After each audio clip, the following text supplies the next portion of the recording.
Olá, meu amigo e minha amiga, sejam bem-vindos a mais um Portal do José. Hoje para o nosso primeiro encontro num domingo nesse ano de 2024. Um começo de ano que em outros tempos seria com assuntos repletos de amenidades. Estaríamos discutindo qual foi a melhor passagem de ano, qual foi a melhor queima de fogos, né? As estatísticas envolvendo acidentes de trânsito, o calor, as praias lotadas, o turismo.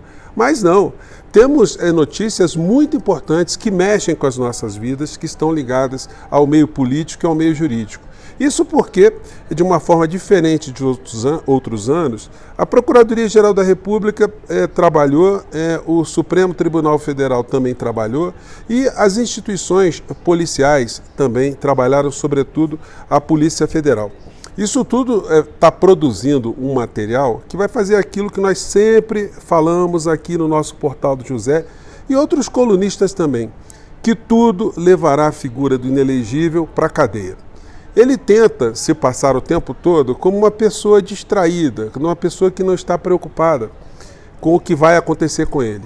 Por outro lado, quando ele é chamado para dar alguma declaração concreta, a gente percebe o verdadeiro pânico que está na alma da criatura e das pessoas que estão no seu entorno. Bom, vou conversar com vocês sobre alguns panos de fundo dessas histórias todas, o que liga o Brasil aos Estados Unidos, à Argentina, à extrema-direita, o que essa gente trama em comum, qual o propósito deles, né? Bom, antes de mais nada, quero convidar você que está chegando agora ao nosso portal e não nos conhecia, para que você se inscreva aqui conosco, você que é muito bem-vindo, muito bem-vinda. Conheça também os nossos outros vídeos. Se você gostar, compartilhe, recomende. Não esqueça, dê o seu joinha, o seu comentário e, se puder, se inscreva também no nosso clube de membros. Aqui você é muito bem-vindo e muito bem-vinda. Gente, começando aqui com as situações do macaco Tião, né? Com todo respeito aos macacos. A figura do inelegível todo dia fica postando vídeos, né, dele circulando, coisas assim. Angra dos Reis, pastel com caldo de cana, né? Aí fica colocando esse tipo de imagem aqui. Agora, o seguinte, né?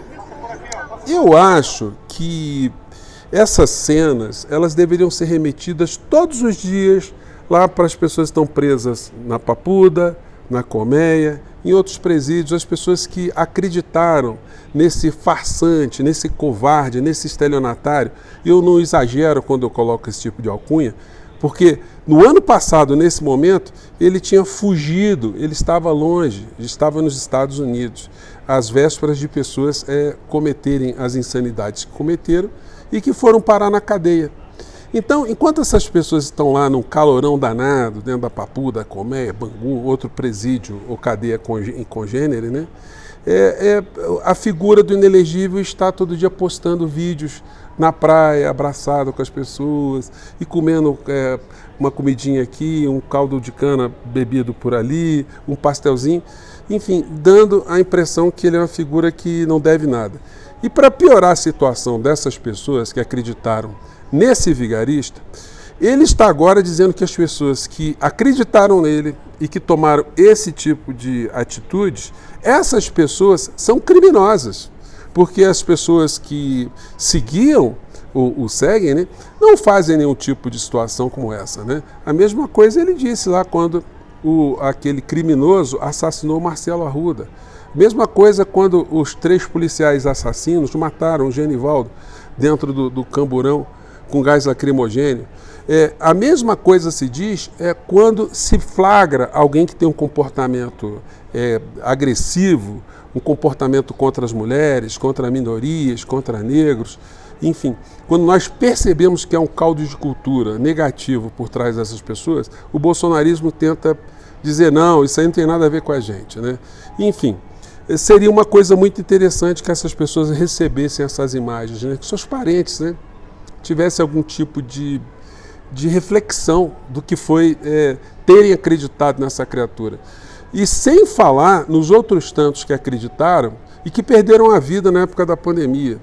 Quantas pessoas se entupiram de remédios imprestáveis e não procuravam os hospitais porque estavam acreditando na farsa que essa figura colocava. E a gente está vendo agora que lá na França se fez uma pesquisa que se identificou que mais de 17 mil pessoas em alguns países da Europa morreram em função do uso do remédio malfadado que a criatura praticava, ou pelo menos induzia as pessoas nas suas lives, né?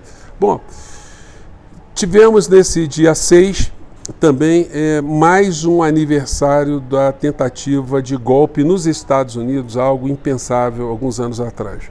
E o que nós temos lá nos Estados Unidos é uma coisa que acontece lá e que acaba gerando para nós no Brasil simplesmente um copia e cola, né? Matéria da BBC News. Trump segue reforçando o discurso que levou à invasão do Capitólio, diz analista. E o Trump usa as teorias conspiratórias, dizendo que foram pessoas do campo da esquerda, grupos minoritários, infiltrados. E aí, aqui no Brasil, o que acontece? A farsa se repete. Como a gente tinha falado aqui, avisando aos patriotas, se eles assistissem canais aqui como o nosso, muitos deles não estariam presos, né? Porque a gente dizia, olha, o que aconteceu nos Estados Unidos foi que Trump insuflou as pessoas a tentarem um golpe, as pessoas acreditaram nesse vigarista norte-americano, e aí, depois que fossem presas, Trump viraria as costas e diria que não tem nada a ver, não teria nada a ver com a história. Foi exatamente isso que aconteceu. E aí, quando a gente pega esse modelo e traz para o Brasil, isso era absolutamente previsível. Quando eu falava isso aqui no nosso portal, né, muitas pessoas achavam que eu estava exagerando, mas as coisas acabaram se confirmando, né? E aí, o que faz a cópia chinfrim da criatura nefasta, né? Ele diz exatamente isso aqui, ó, que vocês estão vendo aqui nessa fala aqui, né? É exatamente o mesmo discurso. Não foi golpe, foi uma armadilha da esquerda, diz Bolsonaro sobre o 8 de janeiro. Gente, é uma coisa bizarra, né? O texto aqui diz o seguinte: nós temos a certeza que aquilo foi uma armadilha por parte da esquerda. Ah, tem certeza? Como é que a esquerda montou isso? E nem o povo da esquerda soube disso, né? Como é que troço incrível, né? Infelizmente não foi para frente a investigação. Não foi, não? Foi sim. Tem muitas pessoas apontadas como responsáveis e o mentor intelectual dessa história toda. O vigarista que insuflou as pessoas não fez nada para que elas recuassem e simplesmente esperou que tivesse para ele um proveito positivo, embora ele tivesse se resguardado também, né? Abriu uma conta nos Estados Unidos, não vamos nos esquecer disso, com 900 mil reais que ele depositou lá, e levou as joias que foram subtraídas do Tesouro Nacional para vendê-las nos Estados Unidos. Bom, segue aqui. Nem o próprio general G. Dias fez parte do corpo final da CPMI, então a CPMI não serviu para absolutamente quase nada. Quase nada, só vai ver. Lamentável, não é do pessoal que nos segue, que nos acompanha, pessoal bolsonarista, pessoas de direita. Pessoal conservador, nunca foi de fazer isso aí, disse o ex-presidente à CNN Brasil. E acrescentou, e a informação que a gente tinha é que na antevéspera do episódio, no próprio acampamento lá em Brasília, tinha pelo menos 300 pessoas presentes. Bom, isso não quer dizer absolutamente nada, né? Então, gente, a situação para o Bolsonaro e o bolsonarismo está ficando cada vez mais complicada. Agora nós vamos ter um ponto decisivo, que será o pronunciamento formal do novo Procurador-Geral da República em função dessas provocações jurídicas. O que ele dirá sobre o que interpretou o ministro Gilmar Mendes e o que interpretou o Brasil sobre a responsabilidade de um presidente durante um episódio como uma pandemia. Qual seria a responsabilidade de um presidente diante de uma catástrofe natural? Qual seria a responsabilidade do presidente no caso de uma guerra, de uma invasão? Qual seria a responsabilidade de alguém que foi eleito pelo povo para cuidar dos assuntos relacionados ao povo? Ou ele simplesmente não tem responsabilidade nenhuma? Bom, você já sabe a resposta. E as conexões vão se dando no mundo cão, né? Eu mostrei para vocês esse pronunciamento aqui do presidente da Argentina, que está dizendo que se o modelo de Paulo Guedes, né, de Milton Friedman, for adotado na Argentina, em 45 anos os argentinos estarão numa situação melhor. E tem gente já, evidentemente, fazendo galhofa com isso, né? Vou pegar aqui um trechinho dessa fala dele aqui, vamos lá. En esencia, nuestras reformas darían niveles de libertad económica que en un lapso de 45 años nos permitiría aspirar a multiplicar por 10 veces nuestro PBI per cápita, alcanzando niveles similares a los de Irlanda. Então, o problema é que os argentinos, né, que têm 40 anos, 45 anos, né, 50 anos, certamente não vão experimentar, segundo as estatísticas, essa melhoria, né? Mesmo o próprio Milei, né, não estará vivo, segundo as estatísticas, para dizer isso aqui, né? Essa coisa aqui totalmente absurda, né? A Argentina poderia ser Irlanda em 45 anos, disse Milei, né? Quais são as diferenças, segundo os expertos? Isso aqui é uma matéria que tem no jornal argentino. E aí eu vi uma entrevista aqui de Juan Grabois, que é cientista político, também um ativista político na Argentina, para o canal C5N. E ele toca numa questão que eu queria compartilhar aqui com vocês. Eu acho que dá para a gente ouvir. Vamos ver lá. Frisadas, y eso profundiza algo que viene ya hace mucho tiempo y que tiene que ver con algo que va más allá de la macroeconomía, que es la deshumanización, la insectización. Pueda, ¿no? Hablando de Perón, hubiese dicho en la comunidad organizada, lo contrario a la comunidad organizada es la insectización, decía él, hablando de los mosquitos.